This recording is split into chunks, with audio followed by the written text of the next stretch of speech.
do sertão, seu moço, do meu bodocó. A maleta era um saco e o cadeado era um nó. Só trazia a coragem e a cara, viajando no pau de arara. Eu penei, mas aqui cheguei. Eu penei, mas aqui cheguei. Município de Caetés, Pernambuco, maio de 2002. Toda vez que eu venho a Caetés me dá um sentimento muito forte, porque hoje eu tenho mais clareza do que foi a vida da minha mãe e nossa quando éramos pequenos aqui em Caetés. Eu sou o caçula dos homens. Minha mãe teve 8 filhos. Minha mãe chamava-se Euridice Ferreira de Melo, mas a gente sempre tratava ela como Lindu. E meu pai chamava-se Aristide Inácio da Silva. Meu pai foi embora para São Paulo. Eu considero minha mãe uma heroína, por tudo que ela simbolizou para mim. Mas eu sei que um belo dia minha mãe resolveu ir embora para São Paulo, porque até era pouca, ela tinha que trabalhar, meus irmãos eram pequenos e a grande surpresa foi que a minha mãe chegou em São Paulo e meu pai tinha outra mulher já casado. Hoje eu fico pensando assim, a coragem de uma mulher que tinha 8 filhos e que resolve largar do marido sem nada. Eu não reclamo da minha adolescência, não. Eu engraxava sapato de manhã, às vezes engraxava sábado para ir para o cinema no domingo. Mas o maior prazer era engraxar um sapato e comprar, chegar no bar, comprar meia bengala de pão, encher de mortadela, comprar uma tubaína e tomar aquilo. Aquilo valia... Aquilo era o meu caviar, aquilo era o meu camarão. Eu achava fantástico aquilo. A gente foi se consolidando, os irmãos todos trabalhando. Aí nós mudamos para uma outra casa um pouquinho melhor. Surgiu a oportunidade de ir para o Senai e foi o meu primeiro contato com a cidadania. Uma pessoa que teoricamente poderia estar predestinada a não ser nada, de repente eu me vi diante da oportunidade de ter uma profissão. Aí eu me formei em torneiro mecânico. Naquele tempo, torneiro mecânico era uma profissão razoável, a gente ganhava um salário razoável. Então ficou assim, eu fui o primeiro filho da minha mãe a ter uma profissão, eu fui o primeiro a ter uma casa, eu fui o primeiro a ter uma televisão, eu fui o primeiro a ter um carro, né? Tudo por conta de uma profissão que os outros meus irmãos não tiveram oportunidade de ter. Tinha uma moça chamada Maria de Lourdes, que era muito minha amiga. Engraçado, eu nunca tinha pensado em namorar com ela. O irmão dela era meu melhor amigo, então eu tinha vergonha de falar. Mas um dia eu fui num baile e combinei com ele, eu falei, ô Jacinta, eu vou falar com a tua irmã hoje. Ele falou, fala. E eu tirava ela para dançar e não tinha coragem de falar. Ganhei coragem. Aí eu falei, olha, ô Lourdes, eu queria dizer para você que eu gosto de você, que eu quero namorar e tal. Ela falou, deixa eu pensar um pouco. Aí naquele dia mesmo ela falou, eu aceito. Aí namorei, casei, dei entrada numa casinha no Parque Bristo, em São Paulo. Em junho de 71, minha mulher morreu. Ela estava grávida já com 8 meses e pouco e ela teve uma necrose hepática. Acho que foi um sábado, eu fui no hospital, falaram assim para mim, olha, você vem amanhã e traz a roupa do bebê. Aí no domingo de manhã eu preparei a roupinha que ela tinha comprado, levei. Cheguei no hospital, ela tinha morrido, ela é criança.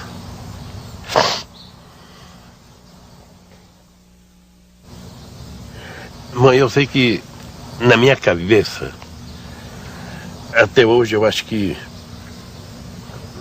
ela morreu como morre milhares de brasileiros hoje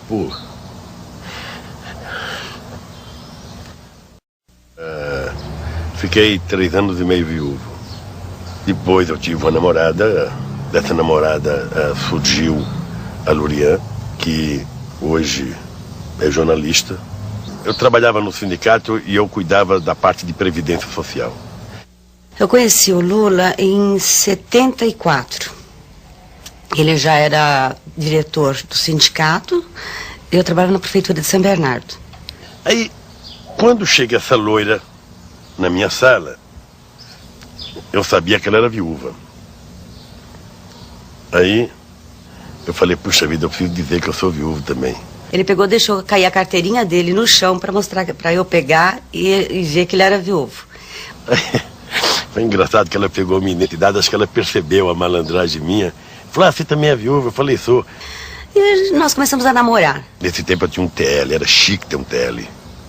Torneiro mecânico naquele tempo podia comprar um TL. Eu tinha um TL azul que era...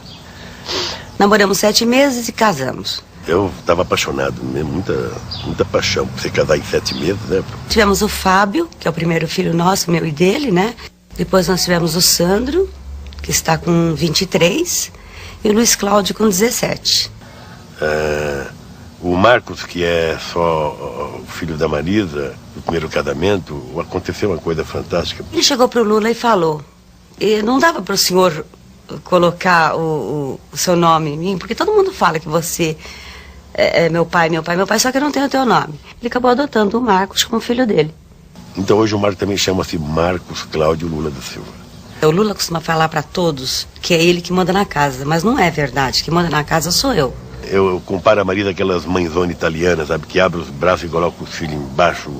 Era muito rígida com os filhos. A Marisa... nós temos um problema em casa que é o seguinte, ela endurece e eu amoleço. Ela nega e eu dou. Ela fala que eu faço chantagem com a molecada, né? E estamos casados há 28 anos, sabe? Acho que foi uma dádiva de Deus ter encontrado a Marisa. Acho que é a companheira, sabe, a quem eu devo muito, muito, muito. Até do que eu sou, eu devo muito. Ele chega, ele é carinhoso, ele conversa. Tenho 3 netos. Eu tenho a Maria Beatriz, que é a filha da Lurian. Tenho o Tiago, que é o meu companheiro de jogar bola. E tenho o Astar. O que ele mais gosta, de final de semana que está em casa, é ir pro sítio. Quando eu posso, eu vou para lá, eu gosto de jogar buraco, eu gosto de jogar dominó, eu gosto de jogar truco, né? Eu gosto de cozinhar no fogão de lenha que eu tenho. Então ele faz umas comidas, faz um feijão, faz um arroz, assa uma carne. Gosto de fazer um coelho, gosto de fazer uma polenta, gosto de fazer um macarrão, uma carbonara. Eu sou um bom cozinheiro. Quando você descobre uma pessoa que tem um certo dom para a vida sindical, que se preocupa com o bem-estar dos outros, se preocupa com o problema dos companheiros de lado, esse cara normalmente tem tendência a ser um bom dirigente sindical. Bom, quando chegou em 1975, eu fui escolhido para ser presidente do sindicato. Aí depois, as coisas foram fluindo. Eu sempre tive uma relação de respeito muito grande com os empresários nas negociações, porque eu queria que eles me respeitassem, e se eu queria ser respeitado, eu tinha que respeitá-los. Lula era um líder sindical que você tinha, afinal, confiança e, por que não dizer, prazer de negociar, porque de um lado você tinha uma pessoa que defendia os interesses da categoria do sindicato que ele era presidente, porém fazia isso com lisura e quando se comprometia a alguma coisa, cumpria a coisa com a qual havia se comprometido.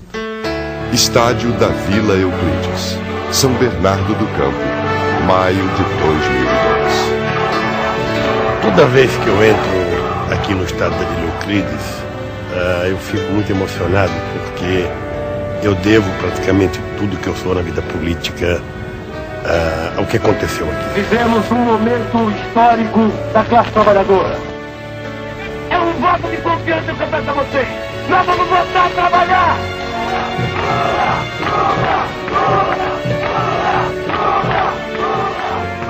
Mas os 2 fatos que marcaram a minha vida e que cada vez que eu vejo a imagem eu fico emocionado foi a grande Assembleia de 1979 e a grande Assembleia que nós fizemos aqui em abril de 1980.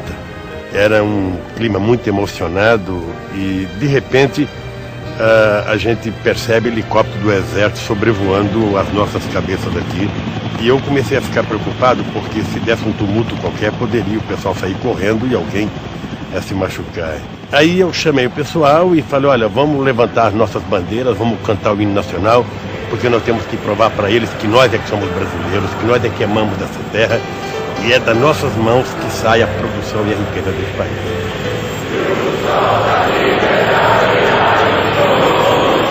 Éramos ali 100 mil, 120 mil, né? Para seguir aquele caminho, aquela orientação, tinha que ter alguém para dar uma palavra. Eu me lembro que outros companheiros, até eu mesmo, às vezes falavam em pequenos grupos, outros falavam para grupos maiores, diretores do sindicato falavam para grupos maiores ainda, mas a palavra que pegava e que valia e que marcava era a palavra do Lula.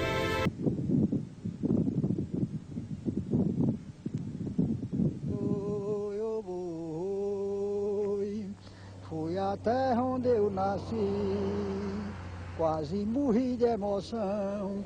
Vi tantas casas caídas e a madeira apodrecida. Dos beijos onde eu tive vida, só resta poeira e torrão. Armazém de cereais hoje não existe mais, que dos antigos currais só resta o velho morão. Para lá não volto mais, para não maltratar meus pais, que o tempo ruim é quem traz tristeza e derroração. Isso aqui eu ofereço a Lula e a toda a família.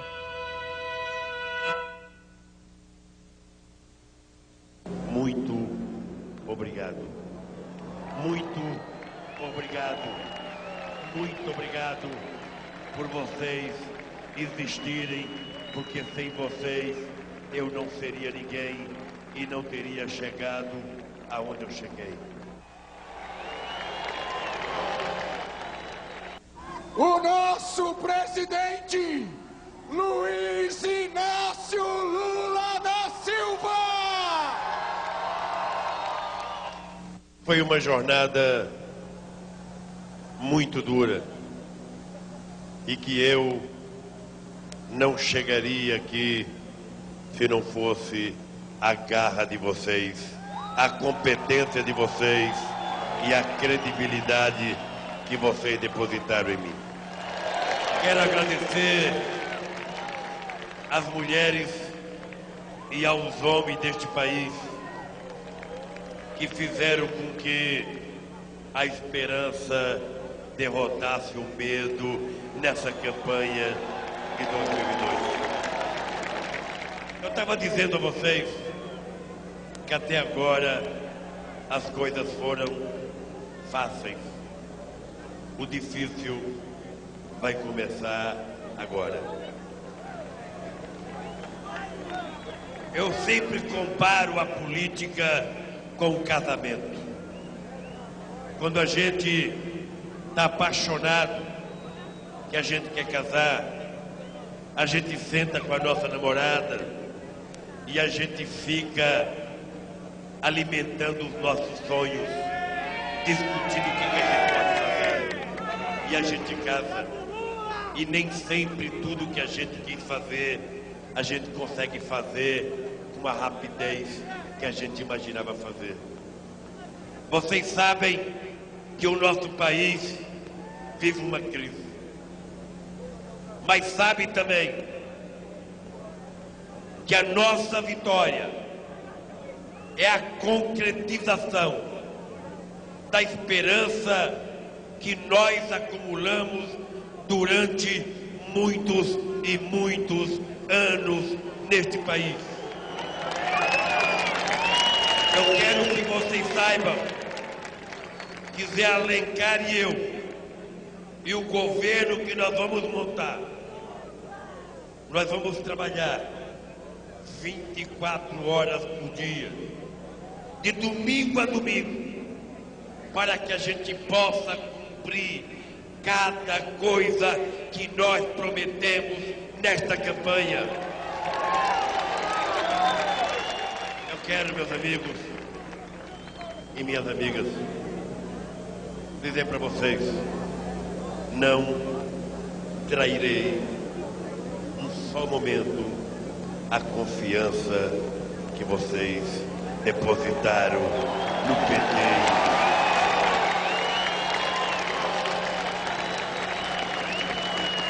Aconteça o que acontecer, vocês serão a minha referência.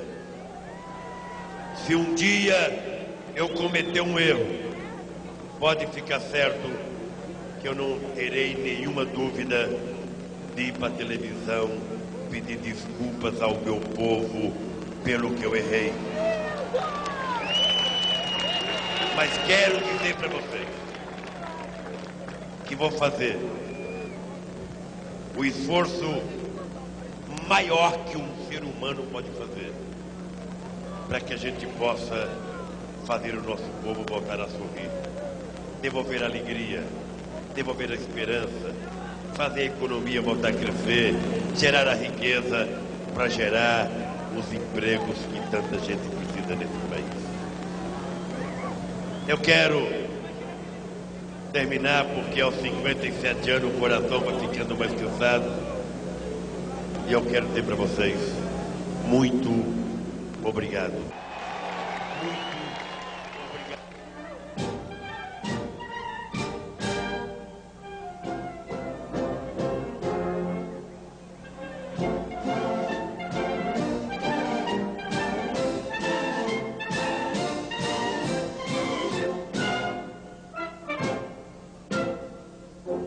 Vamos honrar todos os compromissos assumidos pelo governo brasileiro.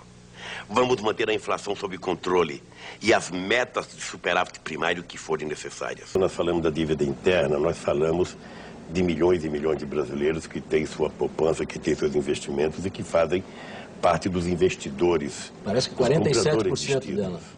E obviamente que nós temos que ter um carinho todo especial. Hoje eu tenho a certeza de que nós precisamos de um político, de alguém que é capaz de unir o país, capaz de estabelecer planejamento, propostas e juntar todo mundo em torno da realização delas. Esse candidato é o Lula. Eu quero dizer, gente, esse Brasil não quebra, não está quebrado e não vai quebrar. Esse país tem condições de sobreviver. Nós já passamos por crises e mais crises e esse país sobrevive porque ele é muito grande.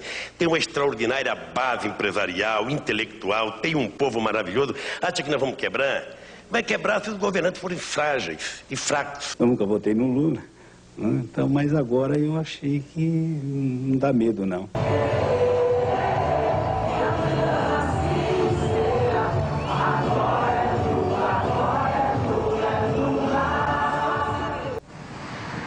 A estrada que leva a Garanhuns tem a marca de rodovia perigosa. Essa viagem vai nos levar para Várzea Comprida, distrito de Caetés, terra natal de Luiz Inácio Lula da Silva. Isso aqui é o solo vegetal. Agora, dá o nome de areia pelas qualidades, porque tem areia, tem o barro, tem a areia branca, tem a areia vermelha. Aí são vários tipos de solo, né? Ali perto da Palmeira tinha um mulungu.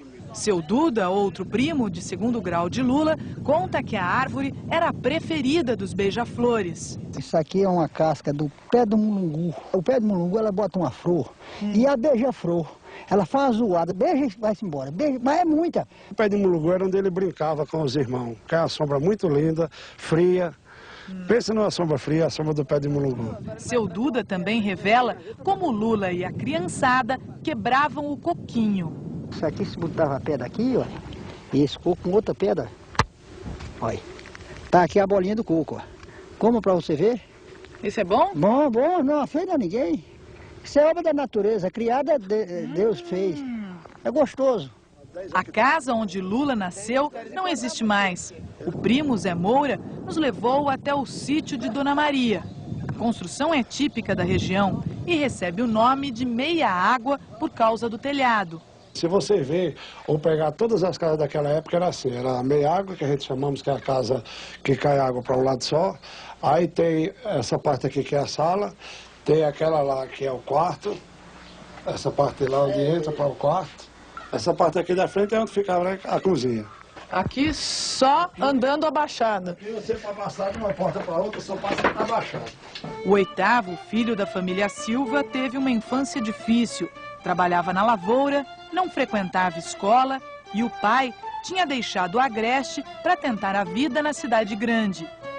Dona Eurídice ainda viveu no sítio durante 5 anos. Depois, também migrou para São Paulo, fugindo da fome e da seca.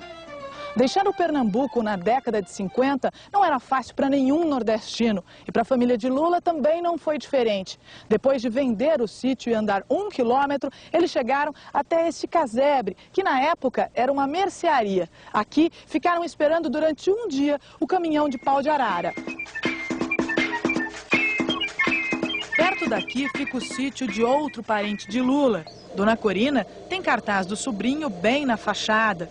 Ela nos recebe de lenço na cabeça e sorriso largo. Sempre cuidou das crianças e lembra que Lula era o mais obediente dos filhos do irmão. Bom menino. Era bom menino.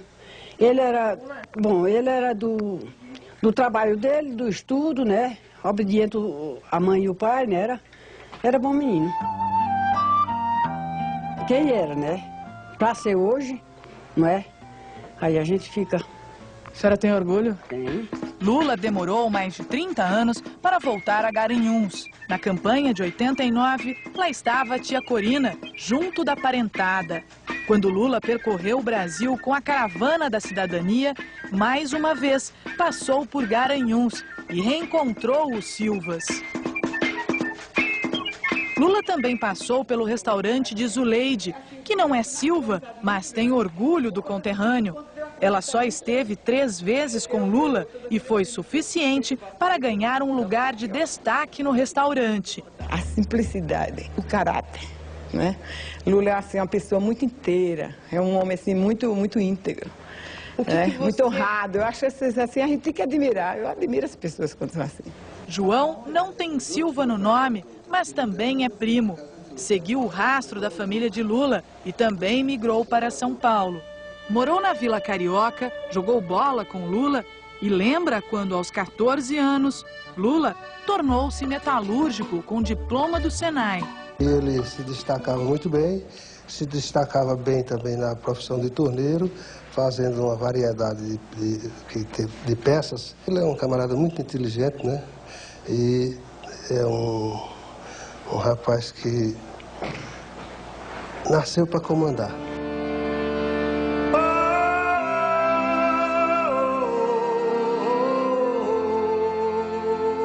Dão hoje uma demonstração de que se alguma coisa tiver que mudar nesse país, vai mudar a partir dos metalúrgicos do ABC.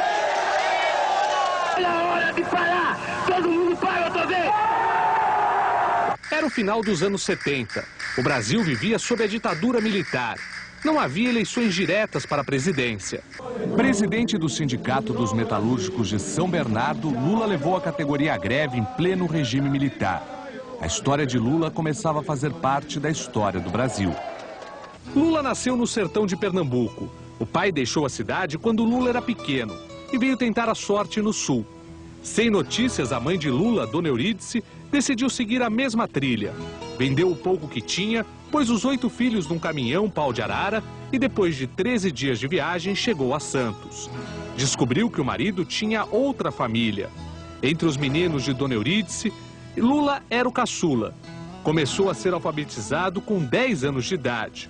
Muito cedo, começou também a trabalhar para ajudar no sustento da casa. Ele carregava a roupa de um tintureiro, entregava roupa, ele engraxava sapato. Mais novo ainda, ajudava eu a vender tapioca, aquelas coisas lá que a gente vendia na saída da barca lá em Santos, lá para tentar ganhar alguma coisa. Ele sempre teve uma atividade vinculada ao trabalho, desde pequeno. Então era uma situação muito difícil. Não era todo dia que tinha carne para se comer, não. Já na região do ABC, Lula foi trabalhar como metalúrgico. Fez curso técnico como torneiro mecânico. Virou diretor do sindicato no início dos anos 70, por influência do irmão Frei Chico, que era metalúrgico e militante comunista. Mas Lula não se interessava por política partidária. Lula gostava nesse período de dançar, de jogar bola, essas coisas, né? Ainda sem barba, Lula começava a ocupar espaço no sindicato. Antes da barba, o bigode. E um apelido que não pegou, mas que os velhos companheiros do sindicato não esquecem.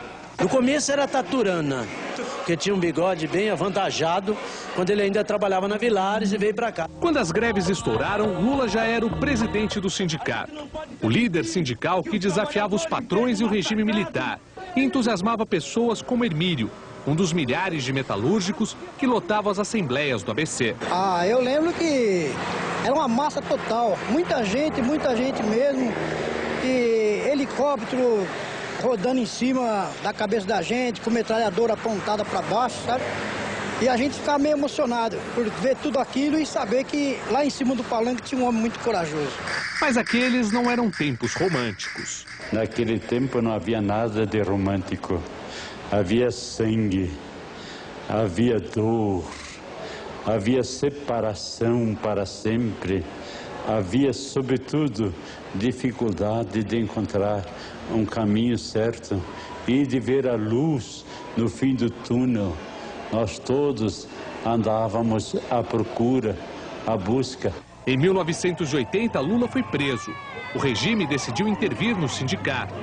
Lula foi solto depois de 31 dias e recebido com festa na volta para casa. Vou continuar brigando, primeiro, para restabelecimento da democracia desse país e vou continuar brigando para que os trabalhadores conquistem aquilo que eles reivindicavam e que o governo não entendeu, patavina nenhuma, que os empresários não entenderam.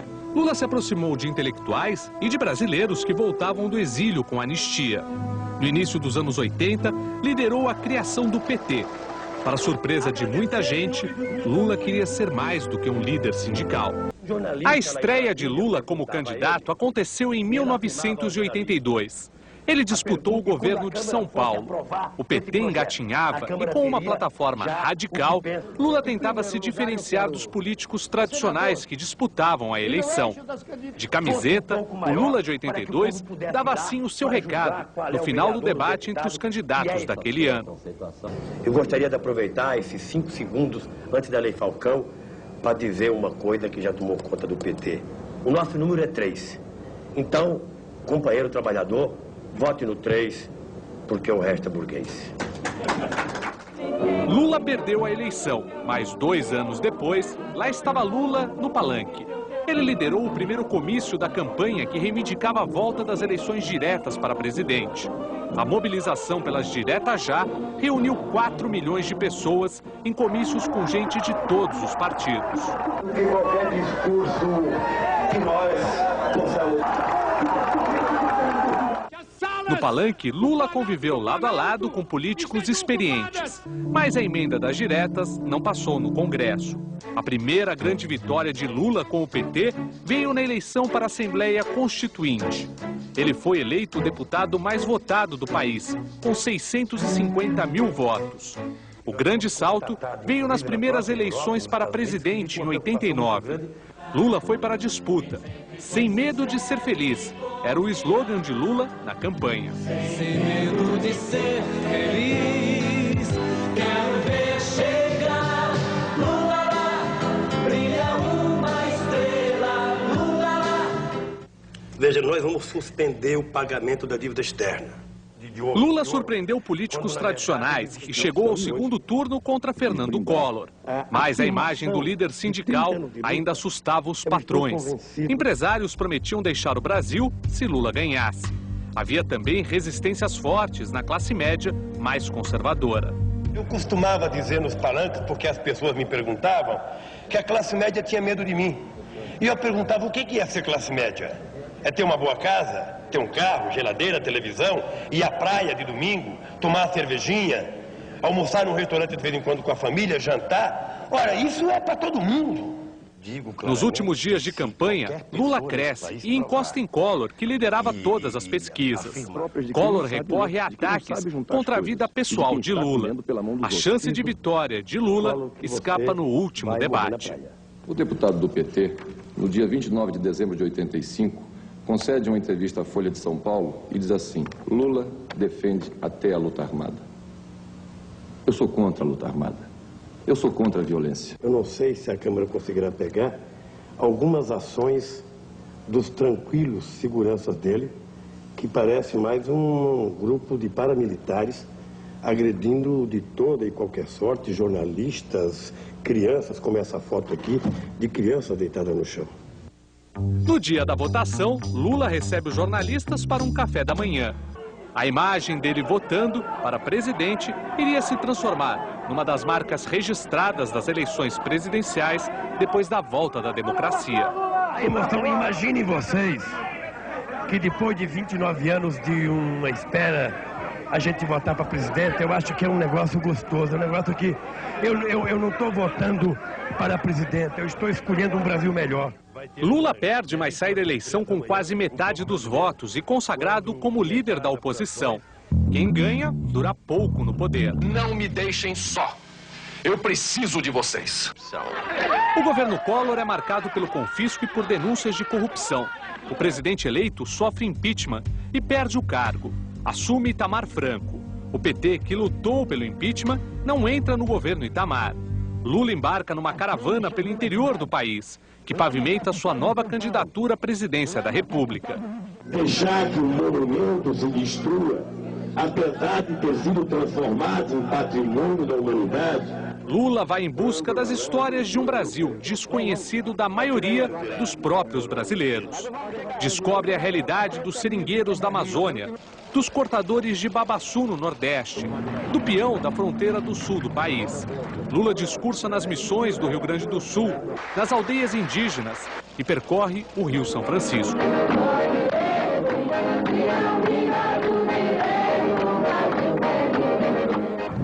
Mas enquanto Lula viaja pelo país, o sociólogo Fernando Henrique vira ministro da Fazenda, cria o real, derruba a inflação e vira candidato à presidência numa aliança do PSDB com o PFL. O PT menospreza o poder do real. Você corre o risco de ter um plano apenas para efeito de eleições. Lula, que no início da campanha era o favorito, assiste à ascensão de Fernando Henrique, impulsionado pela nova moeda. Antigos aliados na luta pela redemocratização, Lula e Fernando Henrique disputam a presidência. Os empresários aumentaram exageradamente os preços, né, e aumentaram o que não deviam aumentar, porque ficou uma exorbitância a comparação, o poder de compra de salário mínimo. E eu acho que só tem duas alternativas: eles reduzem o preço ou se aumenta o salário. E o que o senhor tem a dizer? Não, eu acho muito bom, porque se o Lula pensasse sempre assim desde antes, nós tínhamos avançado mais. É melhor antes tarde do que nunca. Fernando Henrique vence, prometendo estabilidade e o fim da inflação que atormentava os brasileiros. Começa a era FHC. Tá na sua mão, na minha mão, na mão da gente, fazer de Fernando Henrique nosso presidente. Entre uma campanha e outra, Lula organiza o PT e faz o que mais gosta: passar horas conversando com os velhos amigos de São Bernardo. O bar de um ex-metalúrgico é um dos pontos de encontro. Aí ele fala pra Divina assim: Divina, faz a chuleta, mas põe 2 ovos aí pra mim, certo? Ele vem, você vê a família, os companheiros. Com os amigos, pouca política e muita conversa sobre futebol. Corintiano, Lula, quando criança, queria ser jogador. No time de várzea, era um talentoso meia-direita. Já como político, no time do PT, ainda buscava o melhor lugar no campo. O técnico era um técnico que muito esquerdista. Me colocou para jogar na direita. Eu fiquei distante do povo. Então eu não pude render o que eu tinha direito de render. O time dele não gostava de perder. Mas em 98 a derrota já era anunciada. Lula foi de novo candidato e perdeu no primeiro turno a disputa para a presidência. Fernando Henrique é reeleito. O PT descobre que é preciso mudar. Na quarta tentativa de chegar à presidência, Lula escolhe um empresário como candidato a vice de sua chapa. A campanha ganha o reforço do antigo marqueteiro de Maluf, Duda Mendonça. Na propaganda, poucos ataques e muitas propostas. O candidato entra na onda, Lulinha, paz e amor. O Lula, o movimento sindical, o PT se adequou aos novos tempos. Lula lidera a campanha desde o início. Recebe adesões de empresários. Promete um governo de crescimento e entendimento.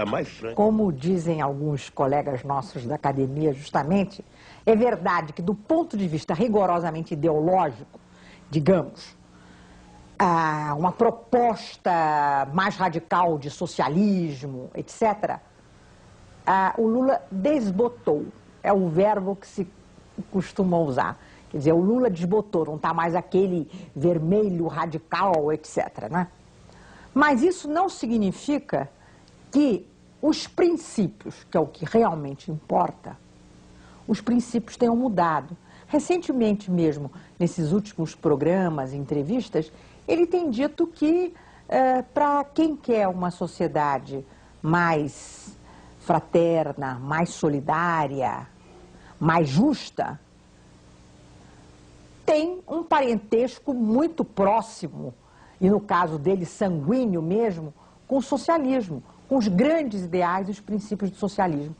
Enquanto os adversários brigam pelo segundo lugar, Lula lidera nas pesquisas. Mas apesar da grande vantagem, a vitória não acontece no primeiro turno. A onda vermelha que varre o país dá ao PT a maior vitória eleitoral da história do partido. O PT elege a mais numerosa bancada de deputados da Câmara Federal e dobra o número de senadores. Ainda elege 2 governadores no primeiro turno. Lula começa as 3 semanas de campanha para o segundo turno com boas notícias. Recebe o apoio dos 2 principais candidatos derrotados, Antony Garotinho e Ciro Gomes. A campanha petista bate na tecla da mudança. O Brasil, de ponta a ponta, mostrou claramente nas urnas a sua vontade de mudar. 76% dos eleitores brasileiros votaram a favor da mudança, a favor do Brasil. O adversário de Lula, José Serra, diz que a vitória do petista poderia colocar o Brasil no caminho da Argentina e da Venezuela, 2 vizinhos marcados pela crise e instabilidade. Com larga vantagem nas pesquisas, Lula prefere muitas viagens pelo Brasil e apenas um debate.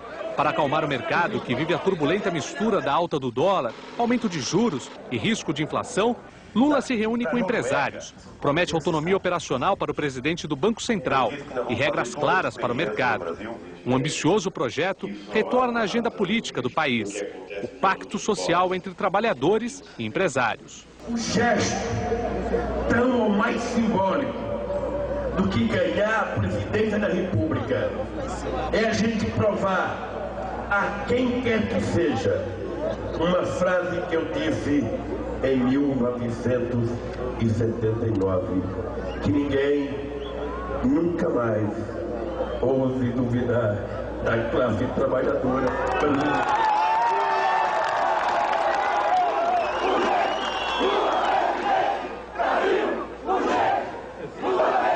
Então hoje uma demonstração de que se alguma coisa tiver que mudar nesse país, vai mudar a partir dos metalúrgicos do ABC.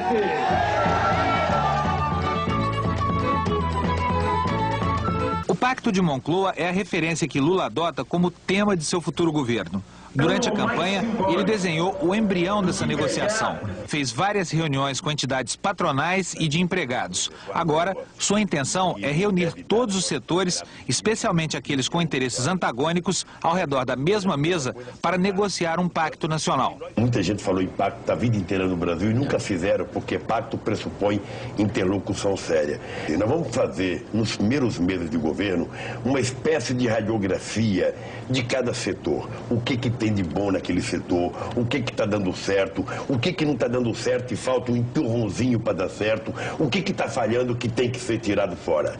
Para quê? Para que a gente comece a governar esse país com o potencial de todos os setores da sociedade a 100 por hora.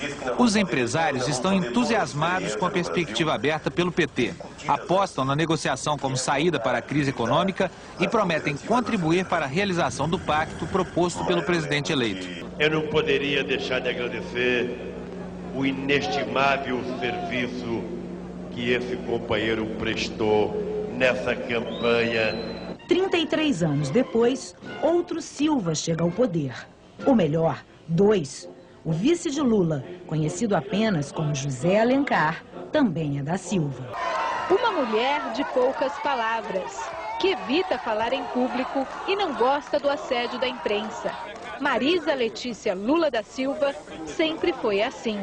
Mas desta vez não teve jeito. Na 4ª campanha do marido, Luiz Inácio Lula da Silva, para presidente, ela precisou aparecer. Sem ela, eu não teria chegado aonde cheguei, a minha companheira Marisa, com quem eu vivo há 28 anos. Quando chega essa loira na minha sala, eu sabia que ela era viúva. Aí eu falei, puxa vida, eu preciso dizer que eu sou viúvo também. Ele pegou, deixou cair a carteirinha dele no chão para mostrar, para eu pegar e ver que ele era viúvo. Em 7 meses, se casaram na Capela Santo Antônio, em São Bernardo do Campo. Lula assumiu o primeiro filho de Marisa. Ele chegou para o Lula e falou: não dava para o senhor colocar o seu nome em mim, porque todo mundo fala que você é meu pai, só que eu não tenho o teu nome. Ele acabou adotando o Marcos como filho dele. A ditadura militar e a prisão do marido sindicalista marcaram a vida não só do casal. 31 dias depois, Lula foi libertado. Marisa se rendeu às entrevistas, do jeito dela, simples, com a criançada em volta e sotaque de interior. Eu acho que ele deve fazer o que ele gosta, o que ele quer. Então eu apoio ele em todos os sentidos. O que ele decidir, eu estou com ele. O Senado foi o início da vida pública de José Alencar, que foi eleito com quase 3 milhões de votos. Agora, aos 71 anos, chega à vice-presidência da República. Eu não tenho nenhuma necessidade material a ser atendida pela vida política. Como Lula vai viajar muito, mas é aqui mesmo, no Brasil, ele não se ausentando do país, eu não vou assumir. Então eu posso, quem sabe, morar por aqui mesmo, ou em Poços de Caldas, sei lá, ou na minha terra, em Itamuri, não sei. A onda vermelho, verde e amarela chegou à Europa. De Lisboa a Praga, todos os jornais europeus trazem hoje extensas reportagens sobre o novo presidente do Brasil, Luiz Inácio Lula da Silva. Os jornais franceses, particularmente, parecem jornais brasileiros, de tanto que falam do Brasil. Eles não deixam dúvida, o presidente Lula é o brasileiro mais conhecido hoje na França, mais que Pelé, mais que Ronaldo, mais que Guga ou Ayrton Senna. Vários analistas dão um significado mundial à eleição brasileira. Eles dizem que, num mundo em que o capitalismo parece emparedado na Europa e nos Estados Unidos, e no qual o fundamentalismo religioso se espalha pelo Oriente Médio, pela Ásia e pela África, a eleição de um governo de esquerda no Brasil é um fato novo e profundo. O Brasil pode, segundo eles escrevem, abrir na prática uma terceira via na política internacional, aquela que incorporaria os miseráveis desse mundo às conquistas da civilização. A imprensa europeia, no entanto, é cautelosa. Ela esmiuça as dificuldades do Brasil, a conjuntura mundial complicada, e diz que Lula herdará uma economia em pandaré. O melhor achado é do jornal italiano La Repubblica, que conta que Lula leu Carlos Drummond de Andrade no dia da sua eleição. No final da reportagem, o jornalista fala das grandes esperanças brasileiras e usa um poema de Drummond para perguntar ao novo presidente do Brasil: e agora, Lula? De Paris, Mário Sérgio Conte. Todos os jornais ingleses, sem exceção, destacam a vitória de Luiz Inácio Lula da Silva no Brasil. Vitória esmagadora, escreve o Financial Times. Brasil, à beira de uma nova era, diz o The Independent. Brasil dá a Lula vitória esmagadora, informa o The Guardian. Brasil comemora a eleição do vitorioso homem pobre, diz o The Times. Em todas as reportagens, emerge o perfil do ex-presidente do Sindicato dos Metalúrgicos de São Bernardo, 57 anos, que agora tem o desafio de comandar uma das maiores economias do mundo. O presidente eleito, Luiz Inácio Lula da Silva, é descrito como um ex-radical que moderou seu discurso, mas que mesmo assim está empenhado em reduzir a desigualdade social no país. Uma impressionante desigualdade, informam os jornais ingleses, responsável pelo alto desemprego e pelo alarmante número de crimes. Como compatibilizar a ortodoxia econômica, a ortodoxia fiscal, com as enormes demandas sociais? Eis a questão crucial, segundo os principais jornais da Inglaterra. De Londres, Marcelo Parada. Os preparativos para a festa na cidade onde Lula nasceu começaram muito antes do fim da votação. A praça em frente à prefeitura de Caetés foi transformada num arraial na cor vermelha do PT. O trio elétrico já estava a postos desde o dia anterior. Em Garanhuns, que reivindica o título de cidade natal de Lula, eleitores e militantes saíram às ruas assim que a votação foi encerrada. Uma carreata percorreu as principais ruas e avenidas da cidade. A cidade que viu Lula ir embora fugindo da miséria, celebrou a eleição de seu filho mais ilustre.